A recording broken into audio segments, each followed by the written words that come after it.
Hey, my friends. Welcome back to another Coaching for Coaches podcast. Oh, dear. Ooh, something in my throat.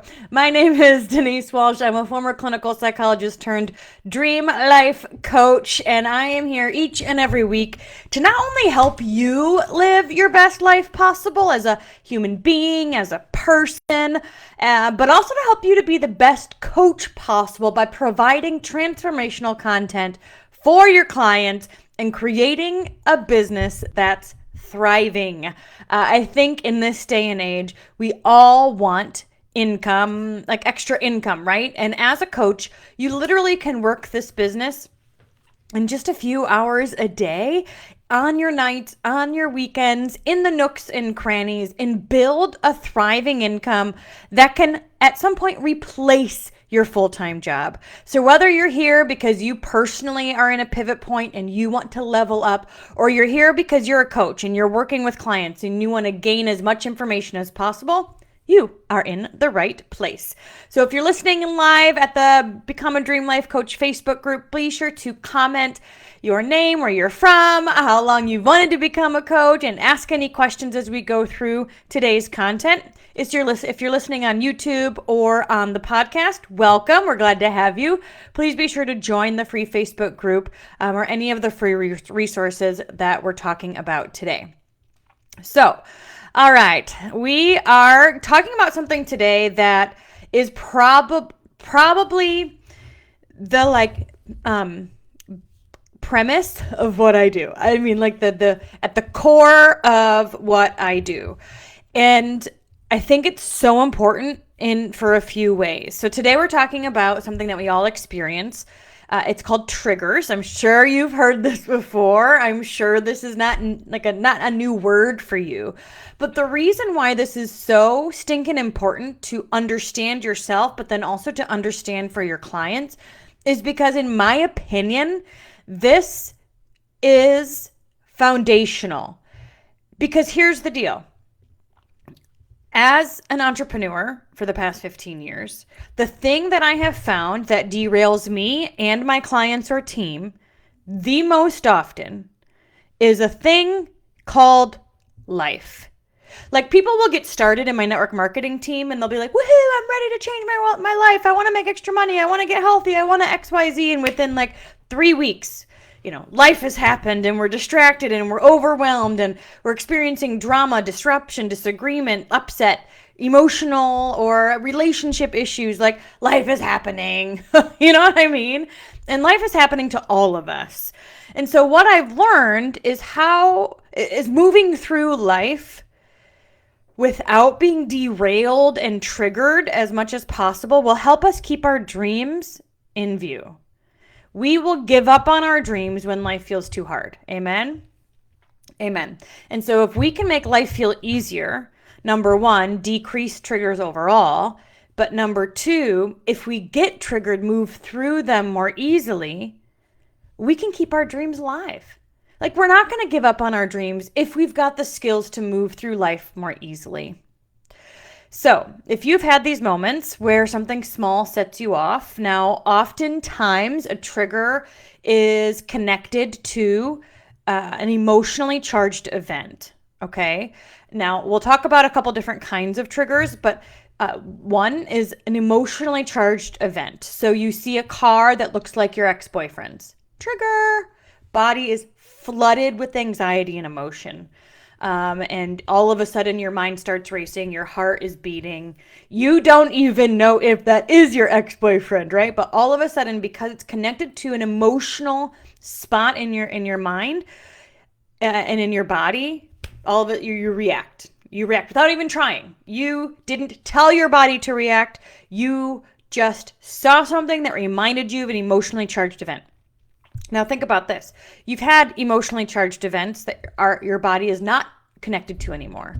For example, if you fell off a tree when you were in 4th grade and broke your arm, my guess is you don't see a tree and get triggered every time, right? You were able to experience that traumatic event and move through it because it got resolved. Your arm got fixed. You had support. You went to call you went inside and cried to your mom. Like, you were taken care of. And you felt heard, listened to, supported, and your arm is now better, and you're not currently triggered by that broken arm.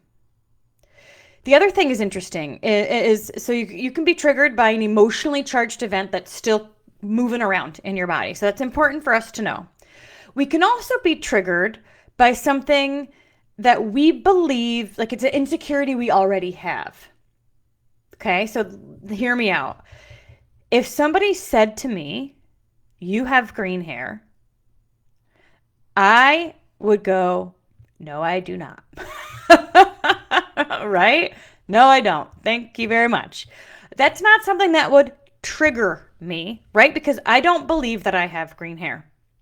Now, when I was in the midst of my traveling and feeling a bit of mom guilt because I was traveling once, maybe twice a month, when I was really busy with work and, when I was already feeling insecure or had some mom guilt, and somebody said to me, "You travel too much," that might be something that emotionally triggered me because it was a soft spot. It was something I already was worried about or I was already thinking.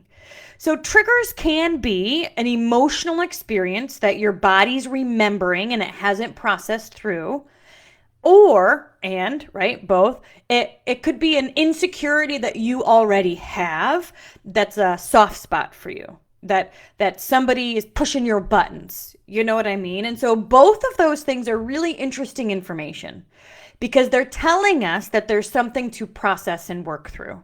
They're giving us a sign that this is a weak spot, or weak isn't the right word, soft spot, right? This is something that we're not done yet. And so we get to grow in that area, and we're going to talk about that today. So today we're going to talk about what triggers actually are, which we just mentioned. Number 2, how your body responds, what they're trying to tell you, and most importantly, how to heal through them, how to process through them. And with each situation, that doesn't mean that for example, the memory of you falling off a tree, you're still going to have that memory, but it's no longer connected to this emotional place in your body, which means you're not going to have that emotional reaction anymore. So if you do have trauma in your life, which all of us have some sort of trauma, right? Nobody's immune to life being hard. The goal here is not to forget. The goal is to untether your emotions from that memory and remind your body that you're safe. You're no longer living there. That's not happening right now. And to uncouple your nervous system from that memory, because your nervous system is, when you're triggered, saying, I'm not safe. That's not happening. Get me out of here.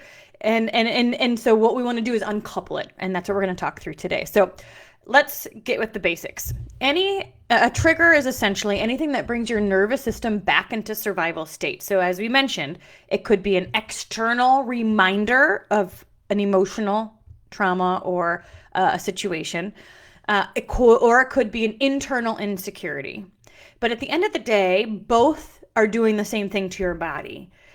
It's telling your body that you're not safe and that you need to protect itself. Here's the thing.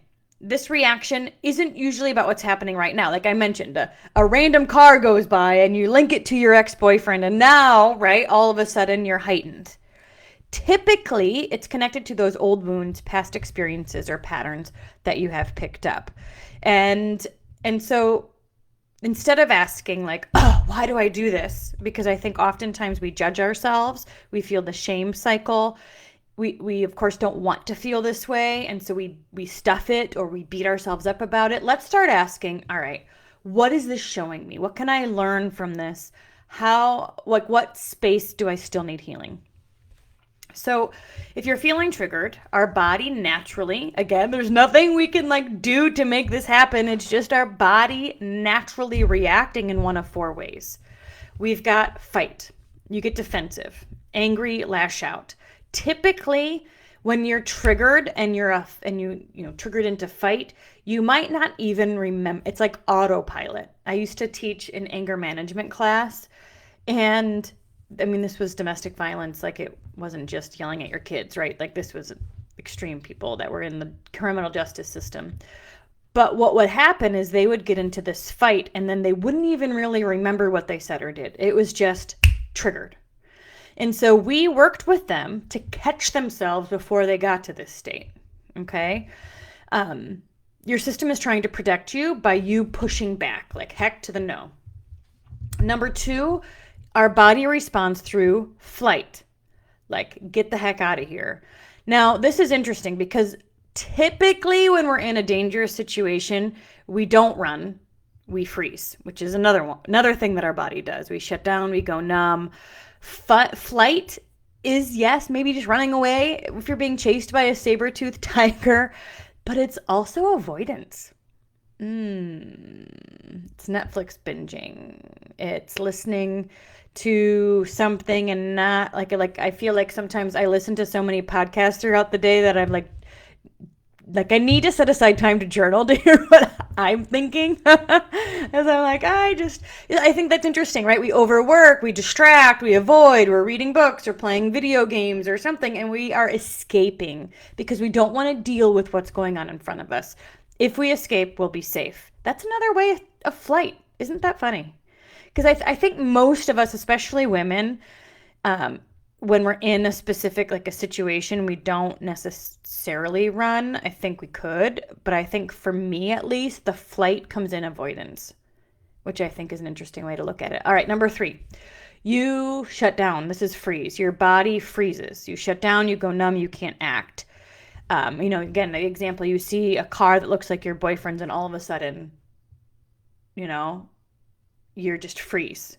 Your face goes white and it's like your body hits pause until the danger passes. Now, number 4 is something that people don't recognize as being a trauma response. And this is interesting. So this is fawn, where you people please, you over accommodate, you abandon your own needs. And this especially happens if you're living in addiction with an addictive spouse or narcissistic spouse, or in a domestic violence situation where you go through that domestic violence cycle. If you are interested in me talking through the domestic violence cycle, which happens in a lot of different relationships where, there's behavior that is not acceptable, which could be addiction, it could be domestic violence, it could be, affairs, porn, whatever the case may be. So let me know if you're interested in that. Comment below, and that could be an episode in the next few weeks. But what I find happens in these situations is that, especially women, right? We want to keep the peace. We clean the house. We make the dinner. We make sure that nothing is awry because we want our spouse to be happy and we don't want to trigger them. And so we're living on eggshells all the time.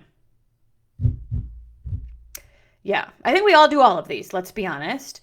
But think through, what do you do maybe more often when you're feeling triggered?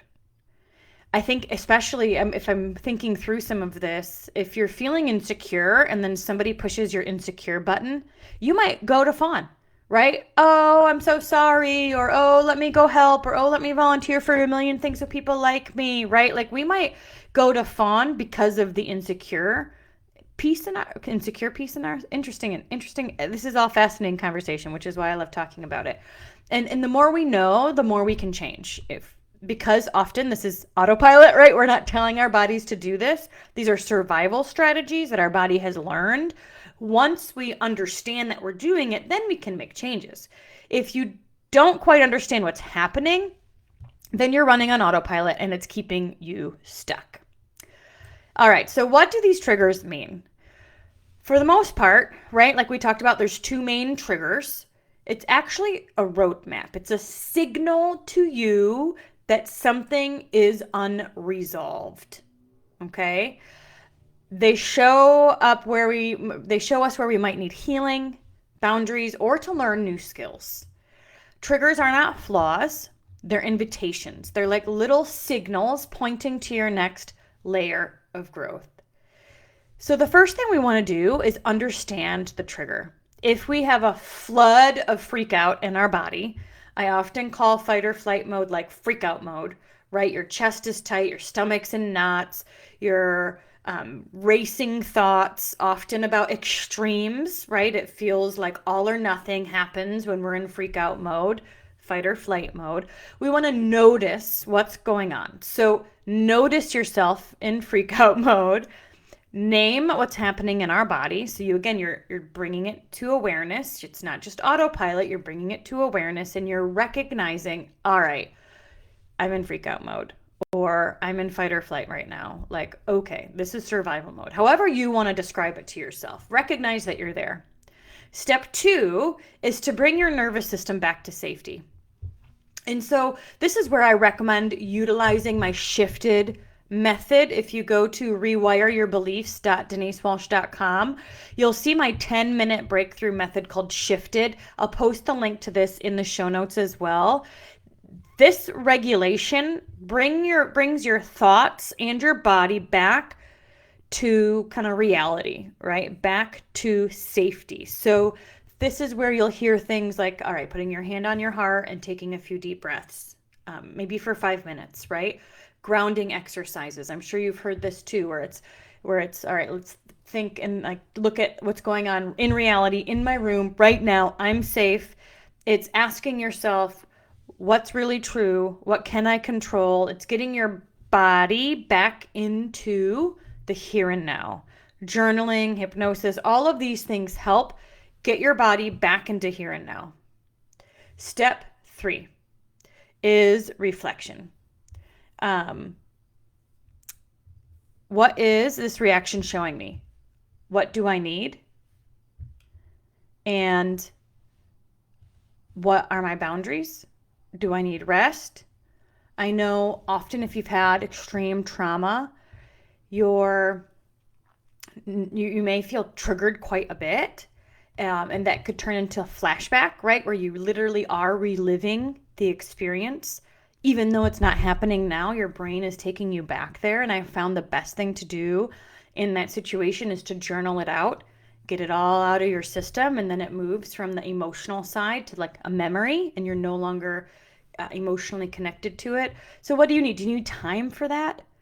Right? Do you need to give yourself some space and go to a beautiful spot and get out your journal? And what do you need?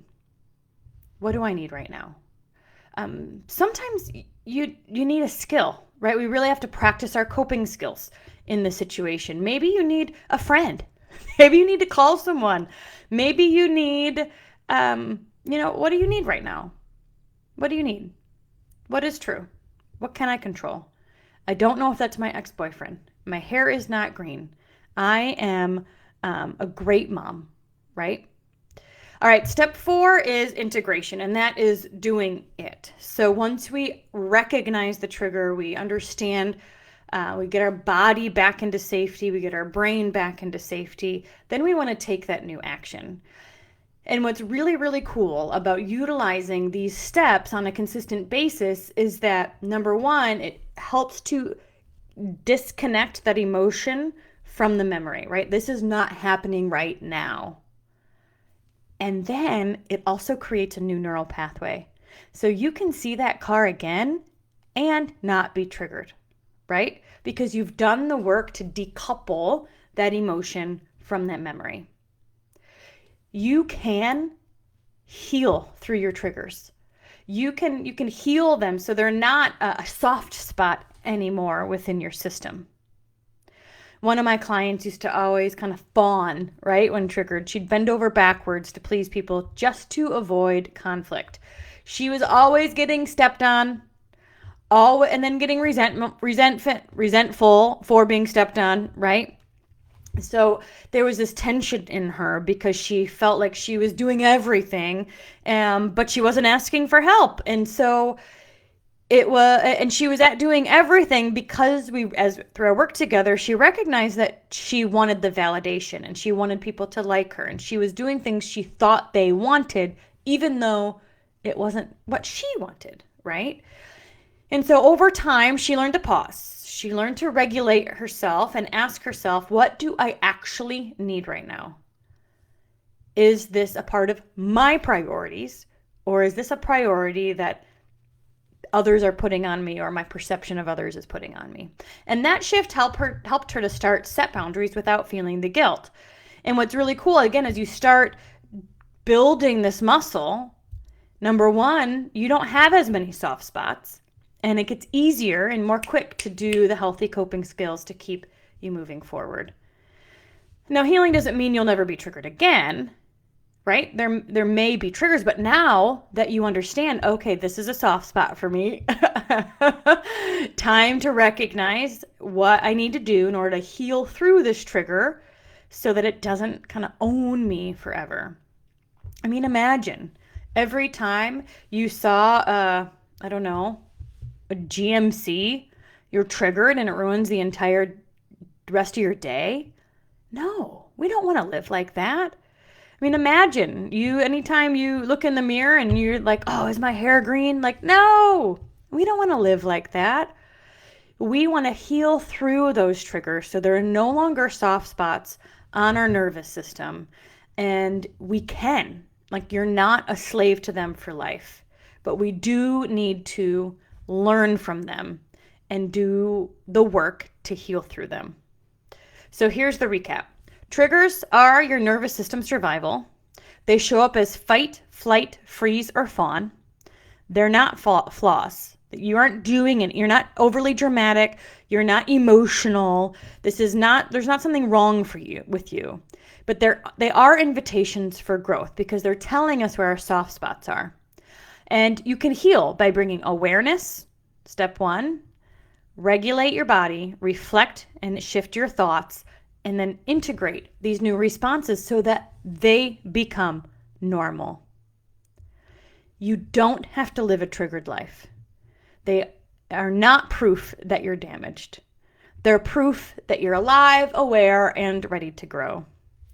So if this resonated with you, I've got a few ways that we can continue to work together. Inside my 90-day U-turn program, it's where we retrain the subconscious, we break through old self-sabotaging cycles, and you step into your dream life with confidence. And for those who feel called to use this work with others, this is where the Dream Life certification comes in, because not only will you learn to embody these tools, master the pathway, but you'll learn how to build a thriving coaching business as well. Comment or DM me, my turn for 90-day U-turn, or coach for the certification, and I'll get you more details. I'd love to hear your thoughts and comments below. Please be sure to share with anybody you know who has been triggered lately. Help them understand, or let's share the love that triggers are not a death sentence. Trauma is not a death sentence, and healing is possible. Thanks so much for being here with me today, you guys. Have an amazing day. Oh, and be sure to grab the freebie associated with this episode. It's called rewireyourBeliefs.denisewelsh.com. I'll post the link below. And again, it's my 10-minute breakthrough method to help you go from triggered to relaxed and in control in your own body in less than 10 minutes. Have an amazing day, you guys. We'll see you same time, same place next week.